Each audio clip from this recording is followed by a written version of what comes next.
Welcome to village vlogs. నేను మీ కృష్ణవేణి. ఈ రోజు వీడియోలో అమ్మ వాళ్ళ ఇంట్లో ఏ పని అయితే నేను చేస్తూ ఉంటానో ఆ పని అయితే చూపిస్తూ ఈ వీడియో అయితే కంటిన్యూ చేస్తున్నాను.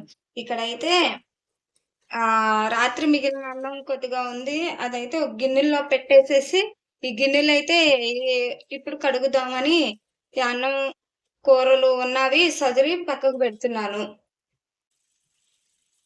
మాకు పొద్దున్నే మంచినీళ్ళు అయితే ఇయ్యే అనమాట వాడుకుంటానికి.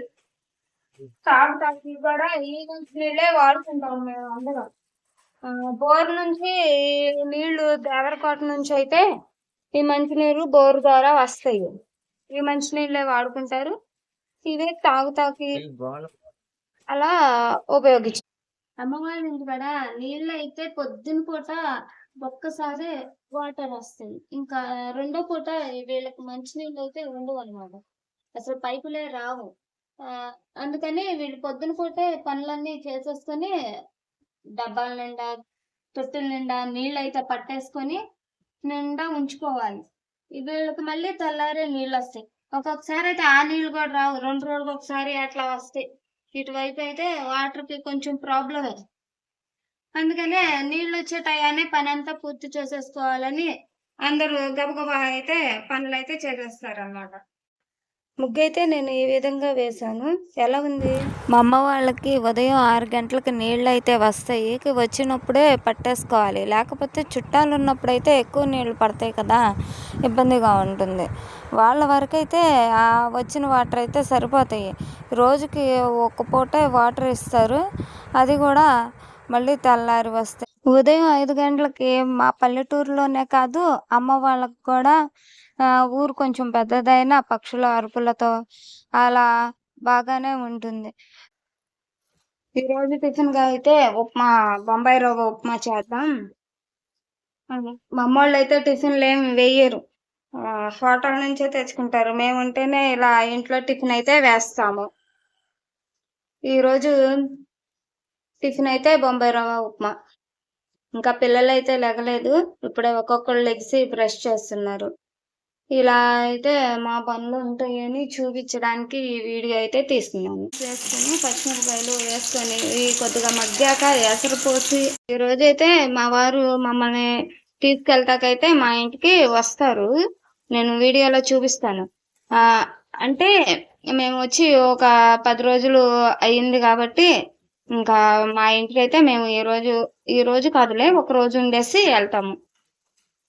సాల్ట్ అయితే సరిపడినంత సాల్ట్ వేసుకొని ఈ ఎసరు మరిగాక రవ్వ వేసుకుంటాను. ఇంతేనండి, ఉప్మా అయితే ఇలా టిఫిన్ వేసుకుంటున్నాము. టిఫిన్ చేసిన తర్వాత మా అమ్మ ఇక పిల్లలకి స్నాక్స్గా చెక్కలు చక్రాలు చేద్దామనేసి బియ్యం నిన్న అయితే ఆరబెట్టింది.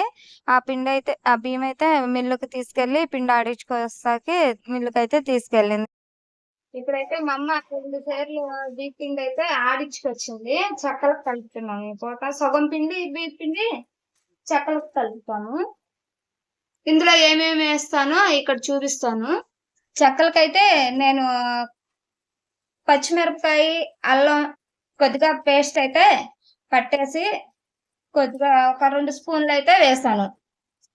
కొద్ది సాల్ట్, పిల్లలకి స్నాక్స్ గా ఉంటాయని మా అమ్మ అయితే ఇక్కడ చెక్కలకు పిండి అయితే ఆడించుకొచ్చింది. బియ్య పిండి సగం పిండి, 2 సేర్ల పిండికి సగం పిండి చెక్కలకు కలుపుతున్నా, సగం పిండేమో చెక్కడాలకు కలుపుతున్నా. కొద్దిగా గోరువెచ్చని నీరు అయితే వేడి పెట్టుకొని ఇదైతే ఈ పిండిలో ఎంత పలచగా కలుపుకోవాలో చూపిస్తాను. ఆ పాలానికి అయితే పిండి కలుపుకుంటూ కొద్దిగా కలుపుకుంటూ ఇలా అయితే చెక్కల పిండి కలుపుకుంటే సరిపోతుంది. ఉదయం పని అంతా త్వరగా పూర్తి చేసుకొని ఈ రోజైతే ఈ పని చెక్కల పని పూర్తి చేద్దాం, చెక్కలు స్నాక్స్ గా చేసుకుందాం అనేసి ఇక్కడైతే ఈ పని చేస్తున్నాం. ఇప్పుడు సాయిపప్పు అయితే చెక్కల్లో వేస్తున్నాము. కొద్దిగా ఒక 100 గ్రాములు అయితే సేరుపిండికి వేస్తున్నా. పచ్చెనగపప్పు అయితే వేస్తే గట్టిగా ఉంటాయి. కటకట అంత నవ్వులే ఓపికలు ఎవరికి ఉండట్లేదు, అసలు పిల్లలు కూడా ఇష్టపడట్లే. అందుకే సాయిపప్పు అయితే చేస్తున్నా.